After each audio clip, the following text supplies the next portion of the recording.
Okay. Um, it took me a while to start this today. First of all, it's morning over here, so good morning. If you're watching this afternoon, good evening. If you caught this, it's been a while. Good God, since I've done like a little post.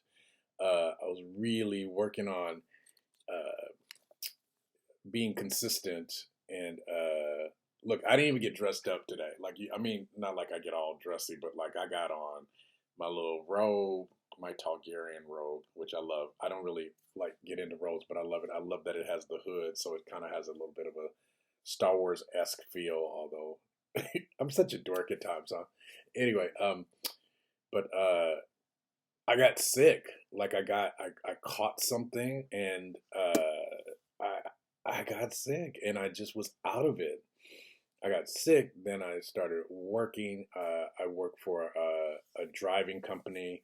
Um, so why do I want to get on here today is that like I don't know if it like I know it's not just me. So, you can tell me in the comments what you think, but like there is this literally energetic shift that's literally happening in the world. I mean, like, do you feel it? Like, for real, do you feel it? Because I feel it. Like, it is like there are things that are like I believe in energy, right? I believe that we're all. I mean, the energy never dies, and that this world is, everything, objects. I just believe in energy, and the world as we know it is not the same. And I'm laughing because I'm kind of going like, isn't that always been true? But I think like now we're like present to it because it is like I don't know if you wake up kind of like what is happening. Um, so one of the things that I really work on and I really work on practicing is meditation. Um, peace. I didn't necessarily, my childhood, had some stuff. And I think during our journey, I'll share about that because I feel like uh, I'm not sharing like to put my stuff out there. I'm sharing with the hopes that it may make a difference for somebody. So if you clicked on this video, uh, there's a reason, I believe. And so I don't know, like, and I'm really kind of just off the cuff in this moment, but like something is moving in terms of things being unearthed. I think that the universe is fair, and whatever is buried or you think is, everything always comes to light. It doesn't mean that it will come to light in your time, but the truth will always come out. I don't know if you realize there's is it a river or a lake? It's some place in Nevada that's been drying up, and they're finding like these barrels with like people in them, or they're finding bodies. Uh, people that it's have been, for lack of a better, murdered. Offed, but dumped in the lake because nobody will ever find them, and now people are finding them, and then we now have the science to put together what happened to them. That's what I mean by things always come into light because I'm sure that when the whomever put them or whomever's put them into the river that they were not thinking about them ever being found, right? So uh, I always think that everything always comes to light, right? So I feel like things are being unearthed now. I'm if anybody from somewhere else, I live in Los Angeles. I've lived here all my life, and you know, I'm proud to be an Angelino. I love my city. I live in a city, Inglewood. Proud of Inglewood, and even though it's changing drastically, still proud to be here. And I just say all that because, like, as I say that, sometimes LA is like glitz and glamour, but you don't really see what's underneath. Because remember, I started with unearthed.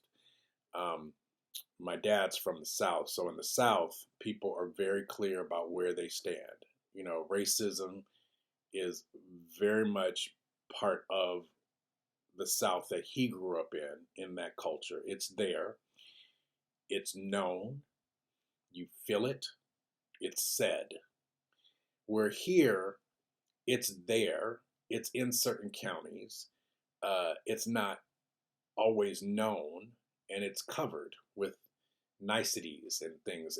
There are things that are said, like we call them microaggressions. And I guess I brought that up because those things are being unearthed, and you're finding out like where people really are. You know, being black.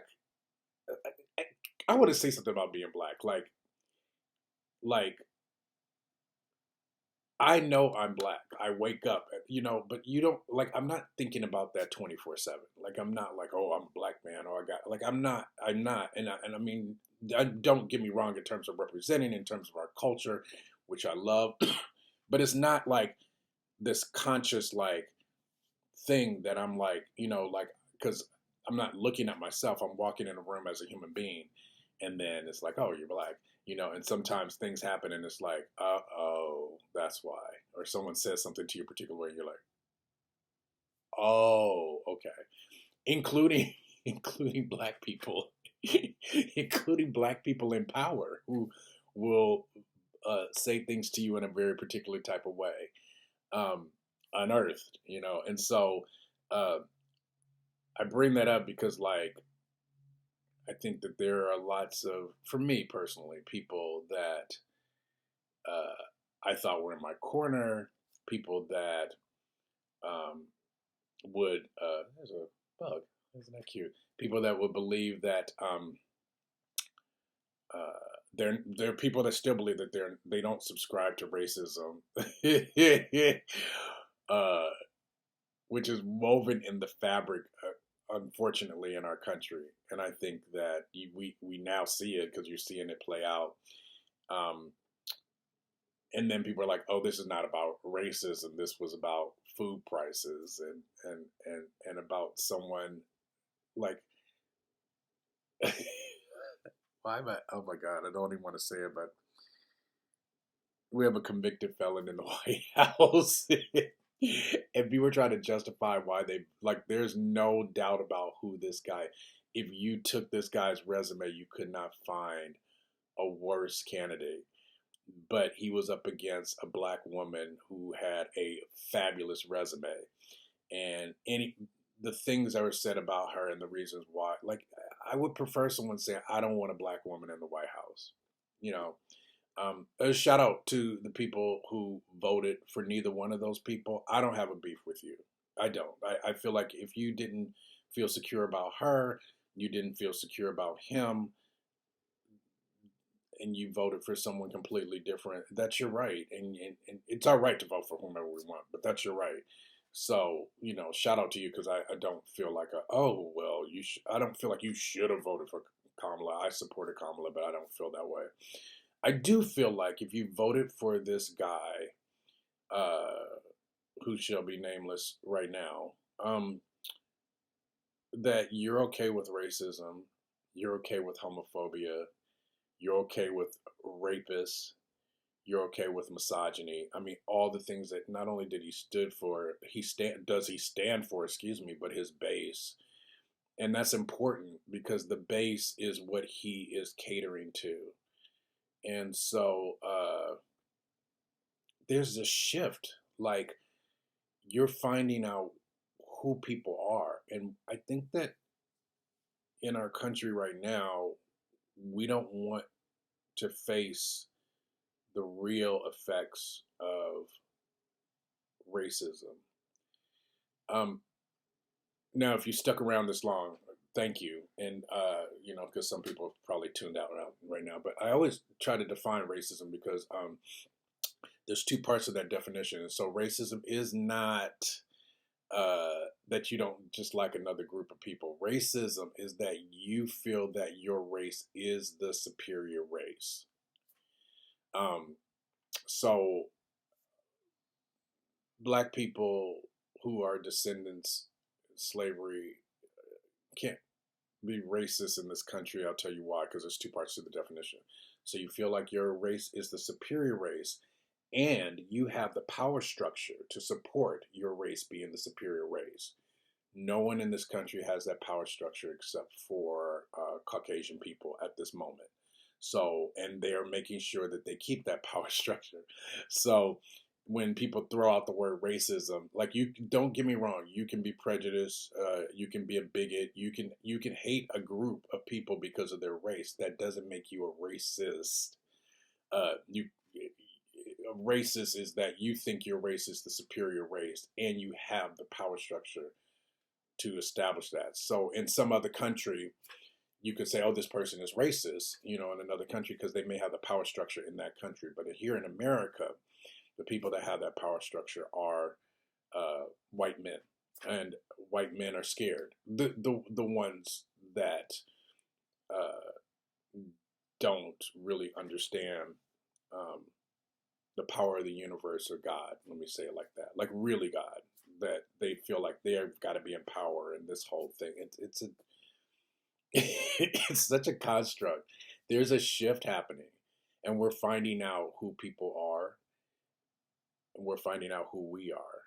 That's what I was trying to say when I started. I just didn't know where to go with that, but like I'm finding out who I really am, what I'm really committed to, what I'm really about. Because as this is going on, I'm finding myself trying to center myself, be at peace with myself, connect with others. I'm looking for my tribe. I hope that you're a part of my tribe. If you are, subscribe, leave a comment. Like I'm looking for my people. I believe that we're all connected, and it's just so sad how much we're easily divided by tactics and conversations and things to be said, and fears, and just it's sad. So let's leave it right there, right? Because I've talked for a minute. Let's leave it right there. Well, I want to know what you think. Like, what do you think about that? Are you feeling that shift? If I am I sitting here alone in my cloaked robe? Am I? Is it just me? Like, I want to know what you feel. Um, anyway, thanks for listening. Like, subscribe, please comment, because I want to hear from you. I will comment back. And I'm just going to send some massive love your way. Be easy on yourself. Be loving on yourself. There is a shift happening, and allow yourself to be open to the growth, to the development, to the universe. I think that there's something glorious on the other side, and we just got to be easy on ourselves. So, yeah, that's all I want to say. All right, y'all. Be easy out there. Peace.